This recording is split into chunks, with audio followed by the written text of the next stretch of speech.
I spent 2.5 years on the road defending the Tea Party from the mainstream media and the left because a group of people decided to stand up and change the media narrative towards basic American values. And there was a coordinated effort to thwart the Tea Party. And it started with the government stating through Janet Napolitano that the Tea Party was going to be a potentially violent threat, and the media jumped on that report to start comparing the Tea Party to Timothy McVeigh and the Michigan militia and all that type of stuff. It never came to fruition. It never came to fruition, but the narrative still holds. We remember the report. We remember 2.5 years of the Tea Party being attacked mercilessly and held to an impossible standard. When we cleaned up after ourselves, it still wasn't good enough at our Tea Parties. So when the Tea Party persevered and was successful in 2010, what ended up happening is these people were like, well, we could go the Dick Morris triangulation route, or we can double down. And the Occupy movement is the doubling down of the radical left. There is, after the election cycle, the DLC, the former moderate ring of the Democratic Party, went, in essence, it went defunct. I think it went bankrupt. I don't know what happens to an institution like that, but there was a report right after the election, the exact moment you think that some reasonable Democrats would come forward and say, what the hell has happened to our party?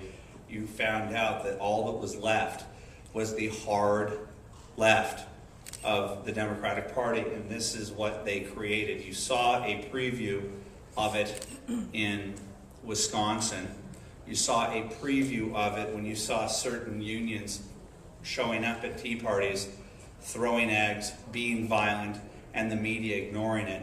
But this is the granddaddy. This is the rose parade of the left's attempt to take on the rise of the American conservative movement and standing up for what it believes in.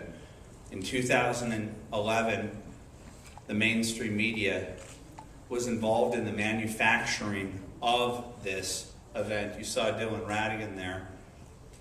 They helped to manufacture an intentionally vague movement that the young people that would join it, that would make it sexy, they intentionally made it vague so that people would ascribe to it and project onto it what they wanted to be to grow the movement. But then the people behind the scenes, the puppet masters, the Democratic Party, Barack Obama, are directly tied to this movement. And when immediately they manifested behaviors that the Tea Party was warned that they would exhibit, the mainstream media ignored it, and at the end of the year they called it, as Time magazine called Occupy, the story of the year.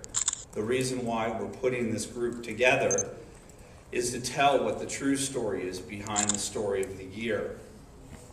I want to talk about who's sitting to my right here and why they're so important to this. God bless the right-leaning media and the right-leaning conservative media that's trying to stand up to thugs like Dylan Radigan and thugs like Matt Taibbi, who helped coordinate before the allegedly grassroots Occupy movement started. I'm glad that there are people out there from a somewhat detached standpoint reporting on what they're seeing and videotaping the misbehavior, recording that there's not just multiple rapes at Zuccotti and other places and drug overdoses and robberies and murders and deaths. Mainstream media ignored it. Good for the new media and conservatives for going out there and reporting what the mainstream media intentionally is not showing you. But Brandon and Lee are two special human beings who bring to this project the type of grittiness that's necessary in order to really tell you what is behind this. And I'll first mention Lee Stranahan, who came to me about 1.5 years ago, writing for the Huffington Post, did videos for MoveOn.org and the Daily Cost. Hey. Cuddly, he's my friend. And he got basically thrown out of the club. Basically? Yeah, he got thrown out of the club for reporting stories that were being suppressed. You remember the John Edwards story? Mm-hmm. He was the guy on the left trying to blog at the Daily Cost. Something's wrong here, guys. I think that there's something to this Riel space woman, love affair. And he got kicked off of the Daily Cost for that. He also went out there and debunked that Sarah Palin was not the mother of Trig by doing good old-fashioned reporting. And when he contacted me, I was like, why are you an honest lefty? I didn't know that existed anymore. Did they not rinse you out during the soaking or whatever they do to? Yeah. And he said, I see that the media is trying to construct a false narrative on you, and I wanted to talk to you about some of the stuff as it relates to race and the charade thing and the N-word stuff. And I think that you may be telling the truth, but I wanted to interview. And I'm like, I thought this was deep infiltration, and that Eric Holder, trained him or something, and he's with the FBI. Where did this guy come from? Oh yeah, and that brings us. But he's over the last year been one of our best journalists, and that's because he understands these people, and he goes down and he integrates with them, and he gets to know these people. These people relate to him. He knows their language. We conservatives don't know the language of the people at Zuccotti.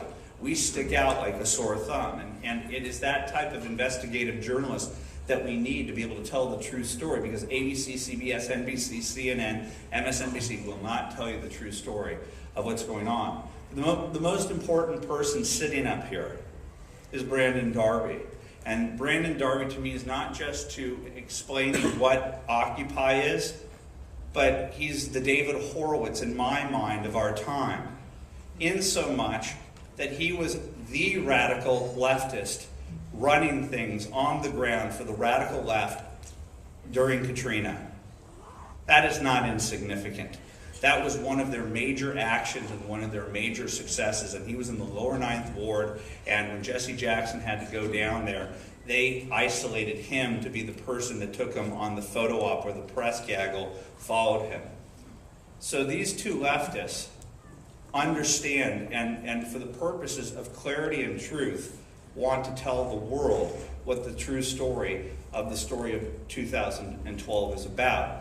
And the reason why Brandon is a hero to me is I'm going to tell you what he did, and I'm going to tell you how it relates to Occupy.